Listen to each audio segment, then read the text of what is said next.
হ্যাঁ, চীনা হাঁসের কামার করতে গেলে অবশ্যই যে জিনিসটা আপনাকে লক্ষ্য রাখতে হবে যে যে হাঁসটা ডিমে আসছে সেই হাঁসটা ঠিক মতন ব্রিডিং হচ্ছে কিনা, মেলের সাথে চলাচল করছে কিনা খেয়াল রাখতে হবে।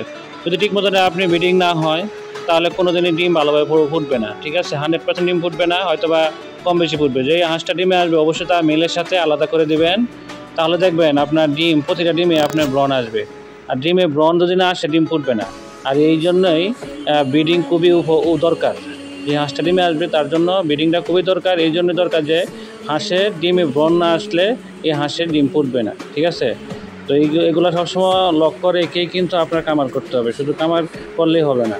কামারের সব দিক চিন্তা করতে হবে যে আমার হাঁসগুলা খাবার, তাদের মানে সব কিছু অল এভরিথিং নিয়ে চিন্তা করতে হবে, তাহলেই কামার করে সফলতা পাওয়া যাবে, ঠিক আছে? তো কেমন লেগেছে ভিডিওটা? যদি ভালো লাগে থাকে অবশ্যই লাইক কমেন্ট করে জানাবেন এবং ফলো এবং সাবস্ক্রাইব করে পাশে থাকবেন। এরকম নিত্য নতুন ভিডিও পেতে সবসময় আমাদের চ্যানেলকে লাইক করে রাখবেন এবং সবসময় পাশে থেকে সহযোগিতা করবেন, যাতে আমরা পরবর্তী যে কোনো ভিডিও বানাতে আপনাদের সাথে উৎসাহিত হই। তো ভালো থাকবেন। আসসালামু আলাইকুম ওয়া রাহমাতুল্লাহি ওয়া বারাকাতুহু।